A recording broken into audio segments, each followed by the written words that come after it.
Sinem'in mutfağına hoş geldiniz. Bugün sizlerle çok kolay hazırlayabileceğiniz nefis bir tatlı tarifimi paylaşmak istiyorum. Cevizli 3 kaşık tatlısı tarifimi sizlerle paylaşacağım. Mutlaka denemelisiniz. Çırpma kabına 3 tane yumurta, 3 yemek kaşığı toz şeker ekleyip iyice çırpıyorum.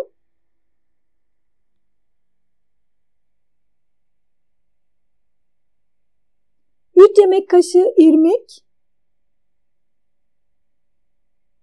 3 yemek kaşığı un,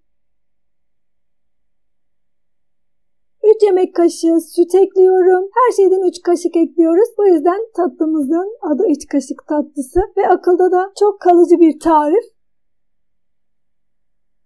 1 paket vanilya, 1 paket kabartma tozu ekliyorum. 3 yemek kaşığı çekilmiş ceviz ekliyorum. Robotta ince olacak şekilde çektim. Karıştırıyorum. Çok kolay bir şekilde hazırlayıp hemen fırına verebileceğiniz çok kolay bir tatlı. Bir o kadar da lezzetli bir tatlı. 3 kaşık da yağ ekliyorum.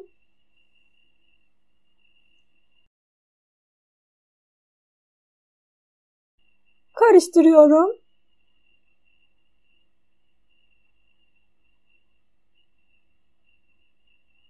Kare borcam kullanıyorum. Biraz sıvı yağ ile yağladım. Hazırladığım karışımı üzerine alıyorum.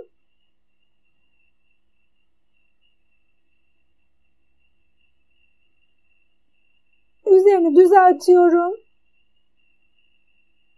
Önceden ısıtılmış 180 derecelik fırına gönderiyorum. Şerbeti için 1 su bardağı toz şeker, 2 su bardağı süt ekliyorum. Şeker eriyene kadar karıştırıyorum. Şerbetini soğuk kullanacağız. Şekerin daha kolay erimesi için sütü sıcak kullanabilirsiniz. Tatlım kızardı. Fırınımdan çıkardım. Sıcak olan tatlıma soğuk olan şerbeti veriyorum. Tatlımı 1-2 dakika bekledikten sonra soğuk olan şerbeti tatlıya verdim. Kürdanla üzerine delikler açıyorum. Şerbetini daha iyi çekebilmesi için. 1 saatin sonunda tatlım şerbetini çok güzel bir şekilde çekti. Servis tabağıma alıyorum.